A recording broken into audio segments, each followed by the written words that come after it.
Okay, everybody, welcome to another edition of TEW 2020, local to global, as we're still in Tasmania. But it's June now, and we're moving on to the next set of shows, so let's see how this all goes. First, let's make sure we're actually in Tasmania.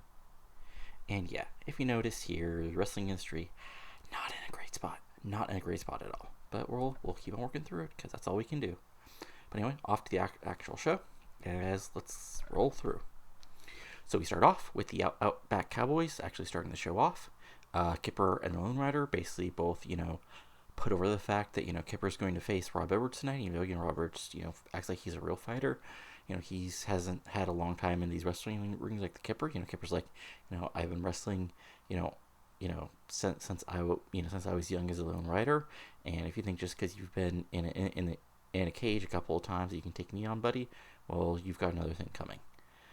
23, they both struggled going off script, but what can you do? Still, a 23 is solid, especially when we only got 23 people in attendance. So to our opening match, the Dazzler defeated Christian Blythe in 7:03 by pinfall with a handful of tights. So, typical back and forth math. Both Dazzler and Blythe are good in the ring, as you can see by this 37 rating. But at the end, Dazzler gets a roll up, pulls the tights, and gets the win. Just your solid match to basically, get the Dazzler's, momentum back up. And then we move on to the actual promo where Dazzler's like, does basically another camp promo where he acts like, I'm the most fabulous part of Southern Lights Wrestling, and all of you morons should accept it. That sooner or later I will be at the top of this company, whether you Hicks and Bogans like it or not. Cue boos, and there you go, 34, perfectly solid promo, even though he was very poor while trying to improvise, but what can you do? Then in a match which was, what's what I'm looking for here? Oh yeah, bad, very bad. Basically, Hank Greer and Jonathan Whisker, so our cocky young guy and our roided up guy went over our designated jobbers so Hank Greer and Jonathan Whisker went over Bounce Buchanan and Flip Buchanan, 439. When Whisker pinned Flip Buchanan with a fall away slam, this gets 13 because it was very short. So, nothing too terrible. And then in the next match, or next segment, the Surfer Dudes come out. So if we can sort of do it, even though I said them off screen, basically Surfer Dudes come out as both tag teams are heading to the back. There's a little bit of a stare down. But then Surfer Dudes head to the ring, play to the crowd. Especially Pope, as it says there, because he's super working with our script. And they basically, put themselves over. They talk about, they're looking forward to having, more fun, having more great matches here in Southern Lights Wrestling, and putting wrestling in Tasmania on the map. Good just crowds cheering stuff. So this gets to 44. Then we are off to the actual match, where Jesse Tasman goes over Quick Mercury Morse in 6:39 by pinfall the Fireman's Carry Slam. So just a straight ahead squash for Tasman to fix his cool momentum, and he goes over, gets a 23, and there you go. Nothing too complicated. Next up, we've got Francis Burke and Leon Main having a showdown. So this is just both wrestlers saying because Burke's how do I put this over? Both Burke and Main are both wrestlers trying to claw to the top. Burke's babyface. Leon means he's the entitled heel because he's the miner's man's son. So he's tries to pay off Burke, and Burke responds by just punching him in the face, which gets a pop, which explains why he improvised well, even though he's not the greatest on the mic. So this gets a 35, and then in the actual match, Francis Burke going over Leon Main in 7:55 a pinfall with a flying flip neck breaker. So basically, buff blockbuster gets a 29, solid match. Burke's actually pretty solid in the ring. And then we have a very quick promo where basically Wesley Finch, who's our ring announcer and my user character, comes in, announces to the crowd that next month, so as part of in July, what will happen is a tag team tournament spread out over the 2 shows in July, and we'll crown the first Southern Lights Wrestling tag team champions. So yeah, this gets an 8 because my user character isn't over and he's not great on the mic, but what can you do? So then we have our main event, which gets a 42, which was, so this is probably going to be our best show, most likely. But in about that great wrestling and good heat, Rob Edwards defeated Kipper in 12:17 by submission after interference from Blaze Maximum. So, what you'd expect is what happens here is, the Kipper's, about to hit the big lariat to actually get the pinfall. There's a roof bump. Blaze comes from behind, attacks Kipper. This allows Edwards to lock in a rear naked choke and get the, knockout victory. And there you go.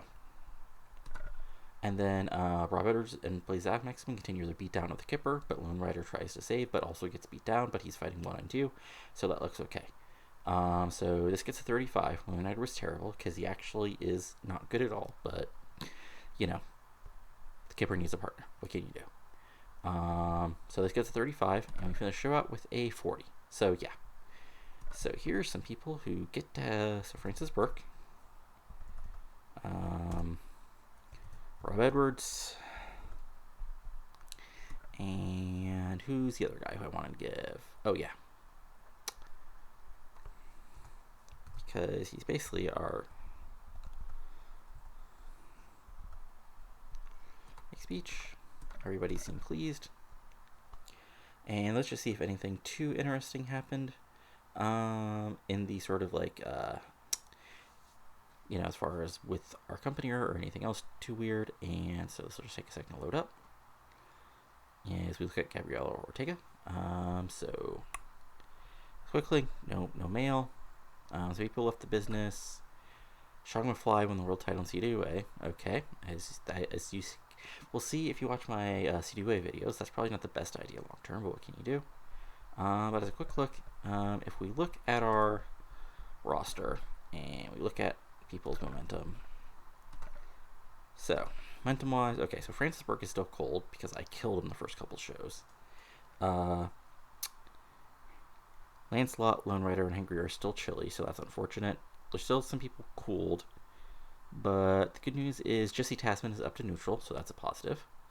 And Romano Guerrero, I think, is down to neutral, but I'll have to fix that. But, yeah.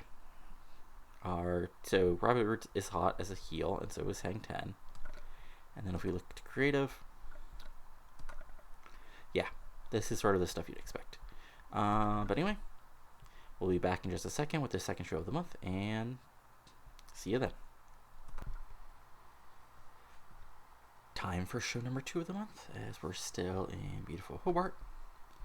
The wrestling industry still sucks. At least the economy's getting better. And we'll still probably have, no people at the show. But what can you do? But yeah, let's get rolling. Final show of June. And let's start this up. So because he's doing some road agent work, I just had Blaze Maximum come out, because why not?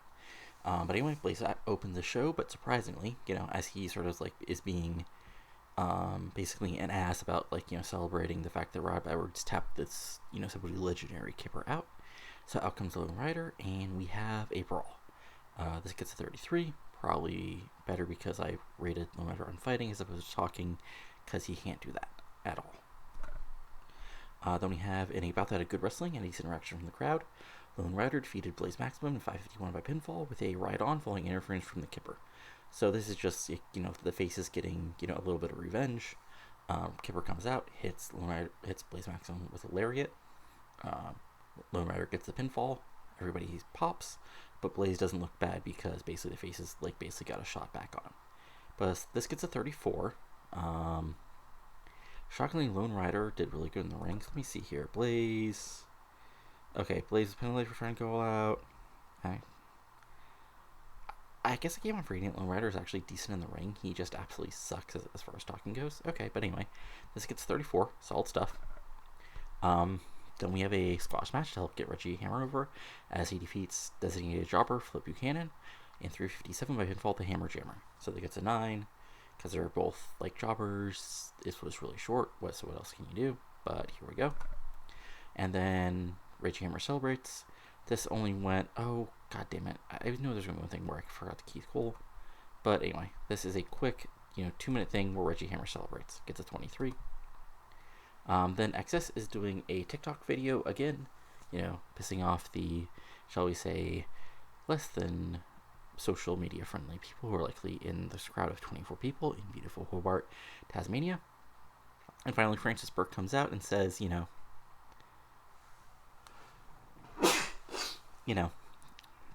this isn't where somebody who's looking to get more followers on social media, this is a place for wrestlers to wrestle. Crowd popped because, of course, they want wrestling. This will go to 19 because Access is not over and Francis Burke can't. Sorry, there was some sneezing there. Hopefully it gets better. Anyway, here we go. This gets a 19, and off to the actual match, where Francis Burke goes over Access in 6:16 by pinfall, the flying flip neckbreaker. Again, this is getting Burke back normal as far as momentum. This gets a 27, perfectly solid match, and it got the crowd hotter. So everybody wins. Again, Armando Guerrero comes out. He basically, puts over the fact that, Lance Lott defeated him, but he wants another shot at Lott because, Lott got lucky. Lott comes out. He's like, he does scumbaggy things, basically, acts like he isn't going to fight Armando. Then as Armando's like, turn around and get some more support from the crowd, Lott hits him from behind, waves to the referee, and the bell rings, and the match starts. So this gets a 26 because Lott can't really talk, and about that actually great wrestling, decent reaction, Lance Lott defeated Armando Guerrero in 9:35 by pinfall with a handful of tights. So again, Guerrero looks like he's finally going to win. Lott reverses a crossbody or something from the top rope, holds onto the tights, gets a pinfall victory. This gets a 35 because both guys are really good in the ring. And then after the match, Lott basically sprints to the back. Armando chases after him, and this gets a 24. Again, just building more. And again, Wesley Finch goes up from the announcer's desk. This only gets a 9, and reminds the crowd again that's starting next month, at the first show of July, the beginning of the tag team tournament, to crown the first ever Southern Lights Wrestling tag team champions will begin. And then we have a Mortal Pile pre-match promo, reminding everybody that he's a TV star, you should respect him, he's the only thing keeping this company afloat, because he's Mortal Pile, and nobody else in the back is even close to him. So again, and he's going to end Black Flash's career tonight, and he's going to unmask him and show him everybody who he really is, just another dumb wrestler. So he gets a 31, and in a bout that had great wrestling and good heat, Black Flash defeated Mortal Pile in 14:43 by pinfall. They sent on Bomb. This gets 43. I think this is our best match ever. I'll double check the matches when we after the show. But again, this gets a 43. And this sort of like blows off like our first big feud. And then Black Flash celebrating only gets 21 because he's not that super over yet, but still solid stuff.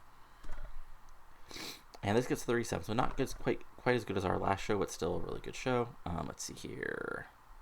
Yeah, let's actually give Lone Rider a little bit of love because he did do well in the ring.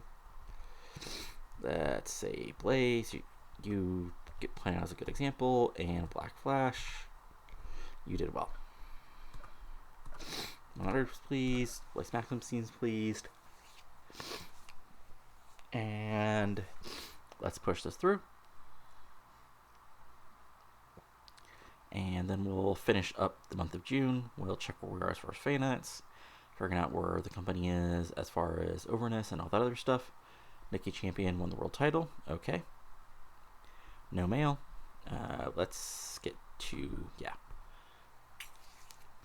we'll get to July, and then we'll, check in everything, including the not middle of the year, the mid-year award stuff. We'll check our actual roster and everything else we need to.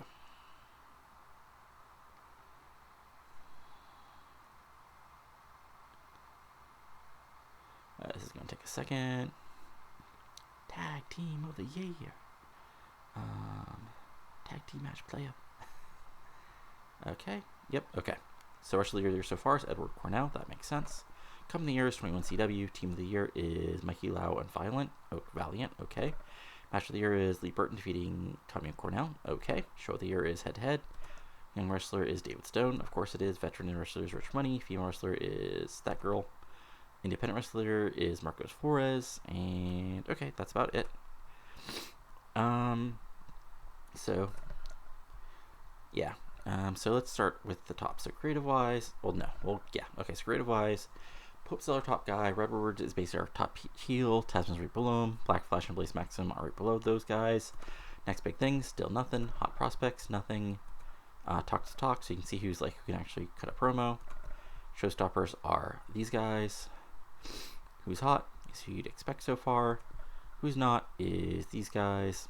Burke. Wow, Burke is still completely cold. That's going like I need to double check him because I probably just completely killed him the first couple months he was around. Anyway, roster wise, so yeah, let's just reset this.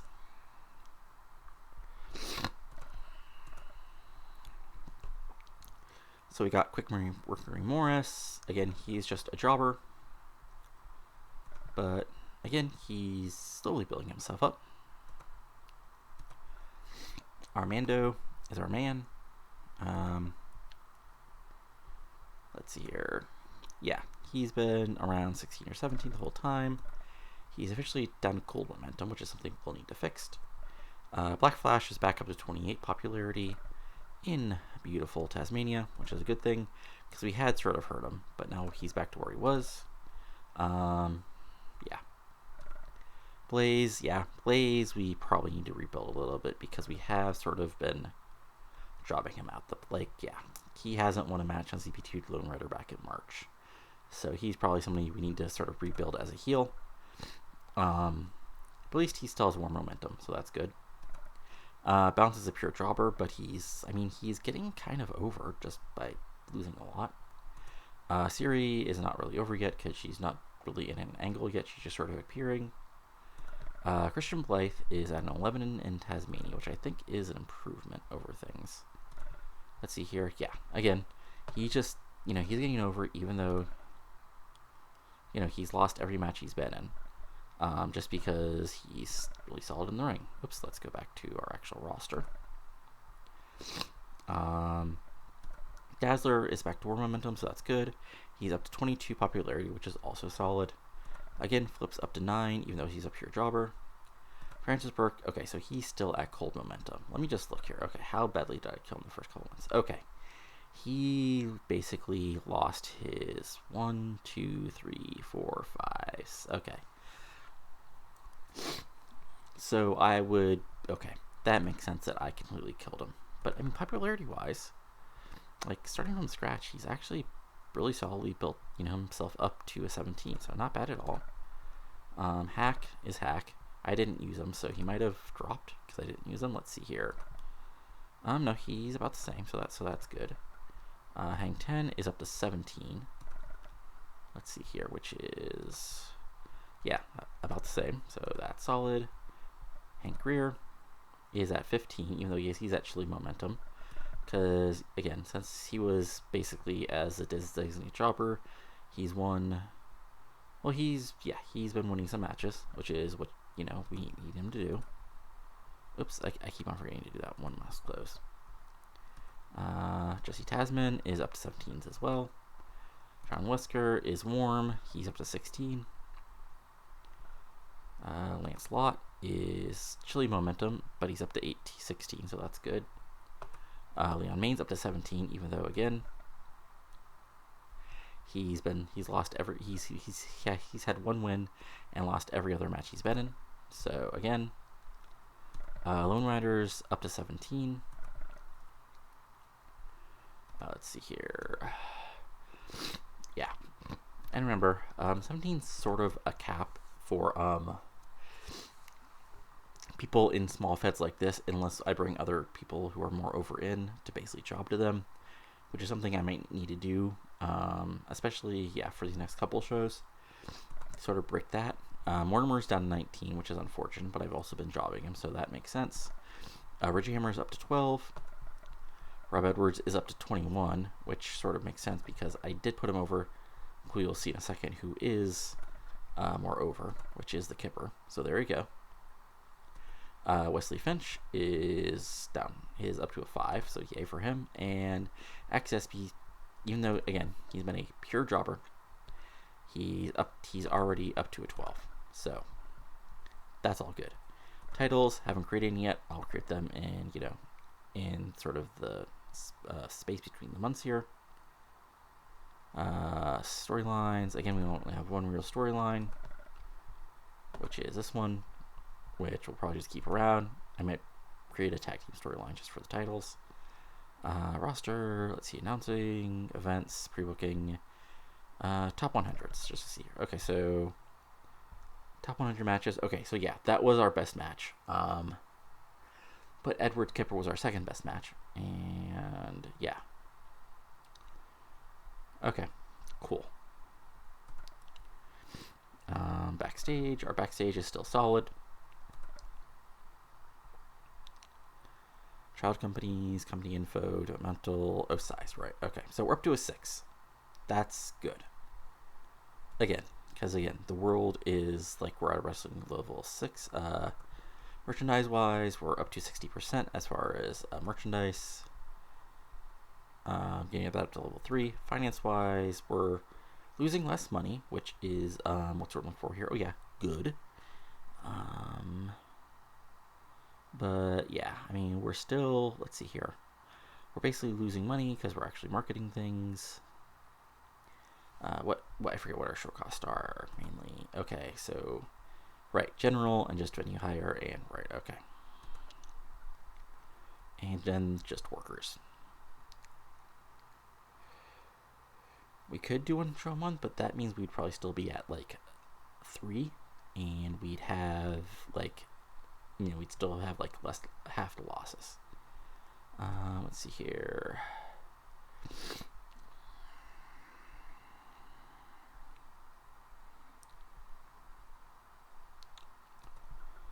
Yeah. So I think that's it. Yeah, I think that's actually it for now. So, what we're going to be here is next up will be the tag tournament next month, which will be basically both shows. The first show of the month will be the first round of the tag tournament. Second show will be the finals and anything else we need to build to, and then we'll go from there.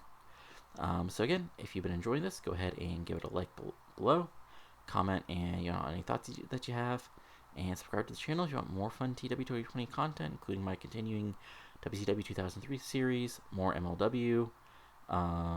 I'll have more CWA stuff up soon, and I might be even beginning another project. Just depends on what I decide to do.